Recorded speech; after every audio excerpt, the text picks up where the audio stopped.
Welcome friends www.passiontools.com से मैं हूं मनोज और हम सीख रहे हैं सी प्रोग्रामिंग। ये हमारा थर्ड वीडियो लेक्चर है और इस लेक्चर में हम सीखे कुछ बेसिक प्रोग्राम्स को देखेंगे। तो मैं अपने कंपाइलर को ओपन कर लेता हूं। तो यहाँ जो हमने लास्ट प्रोग्राम किया था वो स्क्रीन पर है। तो इस प्रोग्राम में फ्रेंड्स हम कुछ देखेंगे कि सी में जो हमारे ऐड के प्रोग्राम रहते हैं, simple basic programs, add, multiplication और डिवाइड वगैरह के जो प्रोग्राम रहते हैं उनको देखेंगे कि हम कैसे करते हैं। तो सबसे पहले उनको करने के लिए हमें कुछ वैल्यू की ज़रूरत पड़ती है। किस तरह की वैल्यू? हमारी वैल्यू होती है न्यूमेरिक। न्यूमेरिक से मतलब है इंटीजर टाइप की। तो जब हम किसी भी वैल्यू, न्यूमेरिक वैल्यू को डिफाइन करते हैं तो वो एक इंटीजर टाइप का वेरिएबल होती है। तो हम इंटीजर टाइप के वेरिएबल को कैसे डिफाइन करते हैं? हम सिंपली लिखते हैं int और int मैंने a ले लिया, ये है हमारा वेरिएबल हो गया इंटीजर टाइप का। इसमें हम न्यूमेरिक वैल्यू को स्टोर कर सकते हैं। तो देखिए कैसे स्टोर कर सकते हैं। मैं a = 10, ये यहाँ पर आप देख सकते हैं एक a हमारा इंटीजर टाइप का वेरिएबल है जिसे मैंने इक्वल के साइन के साथ एक वैल्यू असाइन की है जो कि 10 है और न्यूमेरिक वैल्यू है। तो मैं चाहता हूँ कि एक और मैं वेरिएबल लूँ b और उसे भी मैं चाहता हूँ कि एक वैल्यू असाइन कर दूँ। मैंने इसे भी एक वैल्यू असाइन कर दी है।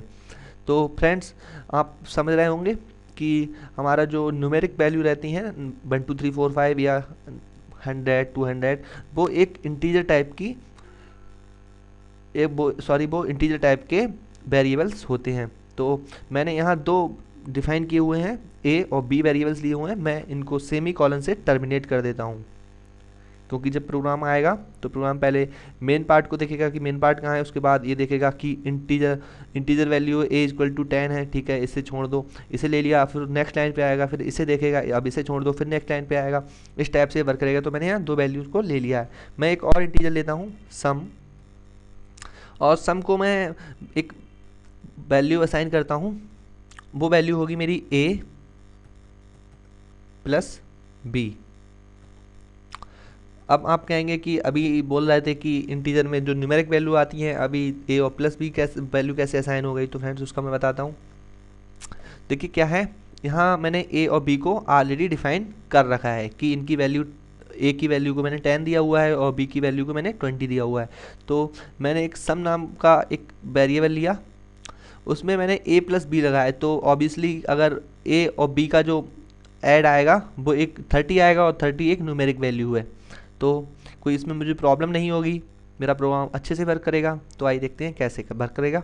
तो मैं सिंपली यहाँ लिखता हूँ प्रिंट एफ को मैंने लास्ट में आपको बताया था। प्रिंट एफ एक studio.h लाइब्रेरी का एक फंक्शन है जिसके थ्रू हम किसी भी वेरिएबल को या फिर किसी स्ट्रिंग को, किसी भी कैरेक्टर को, कुछ किसी को भी मतलब सी प्रोग्राम के अंदर प्रिंट एफ के थ्रू हम प्रिंट करा सकते हैं। तो देखिए कैसे प्रिंट कराएंगे।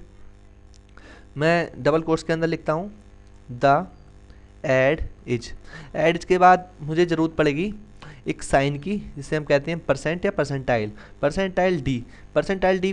फ्रेंड्स मैंने आपको इंट्रोडक्शन वाली वीडियो में बताया था कि ये हम यूज करते हैं हमारे जो इंटीजर टाइप के वेरिएबल होते हैं उनको मेमोरी के लोकेशन देने के लिए, मेमोरी एलोकेट करने के लिए हम परसेंटाइल डी का यूज करते हैं।